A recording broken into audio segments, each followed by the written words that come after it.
ആത്മമിത്രം ആത്മമിത്രം യേശു N ആത്മമിത്രം. परमेश्वर की बड़े नाम की महिमा हो। फिर से आने वाला प्रभु यीशु मसीह के मधुर और श्रेष्ठ नाम से सबको जय मसीह की। आज सुबह फिर से एक बार और ये प्रभात मनन के द्वारा आकर परमेश्वर के वचन से कुछ बातें मनन करने के लिए परमेश्वर ने एक और अवसर हमारे जीवन में दिया है, इसलिए परमेश्वर को बहुत बहुत धन्यवाद देता हूँ। इसी दिनों में हम निर्गमन की किताब 15वें अध्याय से कुछ बातें मनन करके आ रहा है। हम उसी का 22 से लेकर 27 पद तक हम देख सकता है कि परमेश्वर ने बहुत बड़ा एक अचंभित काम इस्राएली लोगों के बीच में करा है। उसी के अंदर वो मारा का पानी को मीठा करके दिया है। उसके बाद वो एलीम की अनुभव में होते हुए उनको आगे बढ़ा रहा है। उसी से हम कुछ परमेश्वर उनको क्या सिखा दिया है, उसी से हम क्या सीख सकता है, उसके बारे में हम देख रहा था। पहला परमेश्वर ने अपना जीवन के बारे में, वो लोगों का जीवन के बारे में कुछ बातें सिखाया है, वो हमने देखा था। पिछले दिनों में हमने ये चालू किया था है कि अपने आप के बारे में, उनके खुद के बारे में परमेश्वर ने क्या उनको सिखा रहा है, उसी के बारे में हम देख सकता है। उसी में पहला हमने देखा हुआ था कि they were living for self, अपने आप के लिए वो लोग जीवन बिताने वाला लोग थे, परमेश्वर के लिए नहीं था। अपना ज़रूरतों को, अपना सेटिस्फैक्शन के लिए वो लोग काम करने वाला था। आज हम थोड़ा देखें, they were walking by site, वो लोग अपना दृष्टिकोण से वो चलने वाला लोग थे। इस्राएली बहुत बड़ा एक गलती किया है, वो हमेशा दुनिया में देखा था और दुनिया की ओर से उनको कुछ संतृप्ति मिलने के लिए, सेटिस्फैक्शन मिलने के लिए उन लोगों ने काम किया है।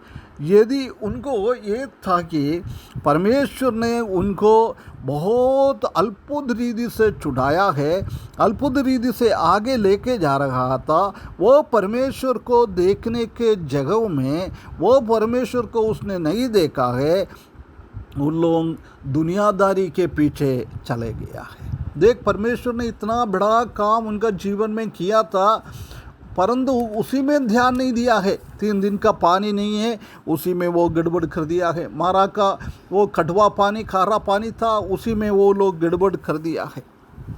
ऐसी एक अवस्था उनके जीवन में हम देख सकता है। परमेश्वर ने बहुत बड़ा अद्भुत काम से उसको छुड़ाया था।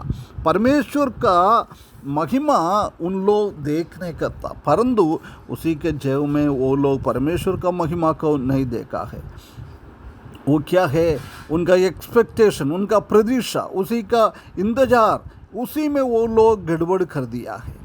वो उसी के द्वारा उन लोगों के जीवन में बहुत बड़ा एक निराशा परमेश्वर के सामने आया है। बहुत ये उनके जीवन से निकला हुआ है। प्रिय भाइयों बहनों, हम भी कितना बार प्रभु का बहुत बड़ा महिमा हमारे जीवन में हमने देखा है, उसके बाद भी हम भी बहुत बार हम अपने आप में हम देखने वाला लोग होता है, अपने आंखों से, हमारा दृष्टिकोण से हम देखने वाला लोग हो जाता है। परंतु परमेश्वर ये चाहता है कि हम परमेश्वर का दृष्टिकोण से हम देखें। बहुत बार हम क्या करता है, इस दुनियादारी को हम प्रतीक्षा करता है।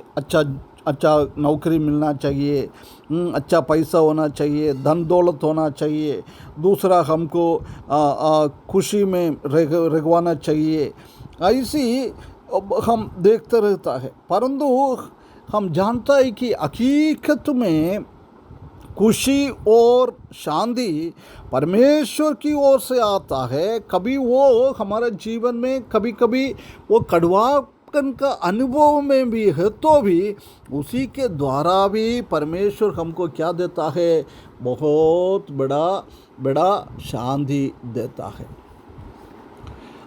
हम नेहमिया का किताब 8वें अध्याय उसका 10वें पद का आखिरी भाग में हम देख सकता है कि उदास मत रहो, क्योंकि यहोवा का आनंद तुम्हारा दृढ़ गढ़ है। उदास मत हो जाओ, फियर मत, डरने का अनुभव नहीं है, क्योंकि यहोवा हमारा आनंद है, वो है आनंद का तुम्हारा दृढ़ गढ़ है। कितना बहुत बड़ी बात नेहमिया ने इधर बता रखा है। उनके जीवन में भी बहुत सारा समस्या था, परंतु परमेश्वर के सामने वो लोग बोल रहा है, परमेश्वर में आनंदित रहो, आनंदित रहो, परमेश्वर की ओर देखो। और लूका सुसमाचार 10 अध्याय उसका 20 पद में हम देखा है, तुम लोग है ना, तुम्हारा दुष्टात्मा तुम्हारा अधीनता में आ रहा है, तुम्हारा बात सुन रहा है, उसी में तुम आनंदित ना रहो, तुम्हारा नाम जीवन की किताब में लिखा है, इसलिए आनंदित रहो। फिलिपियों की किताब 4 अध्याय 4 पद में हम देख सकता है कि आप प्रभु में आनंदित रहो। फिर से मैं बोल रहा हूँ, प्रभु में आनंदित रहो।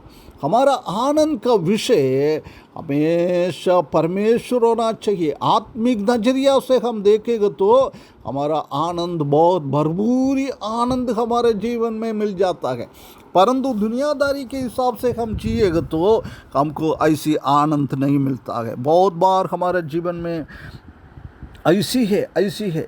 हमारा विश्वासी लोगों का बहुत बड़ा उत्तरदायित्व ये है कि हम ऐसी सीखो, हम प्रभु में बहुत पूर्ण रीति से कंप्लीटली एंड टोटली प्रभु में भरोसा रखने के लिए सीखना है। जब हमारे जीवन में क्या हो जाता है, खुशियाँ आ जाते हैं, कोई भी सिचुएशन हो, कोई भी वातावरण हो सकता है दुख होगा, हो सकता है परेशानी होगा, कुछ भी हो, प्रभु में हमको आनंदित रखना है। हम विश्वास में हमको जीवन बिताना है।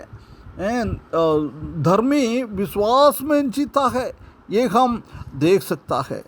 रोमियों की किताब 1 अध्याय उसका 17वें पद में हम क्या करता है, बहुत बार हमारे जीवन में हम विश्वास से अलग हो जाता है, विश्वास से हम आउट हो जाता है, बाहर होकर हम हमारा दृष्टिकोण से हम जीता है।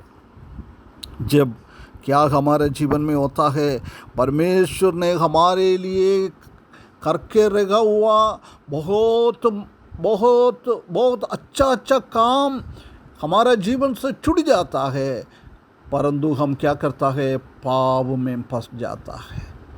ये दुनियादारी के हिसाब से जिएगा तो ऐसी होता है हमारे जीवन में।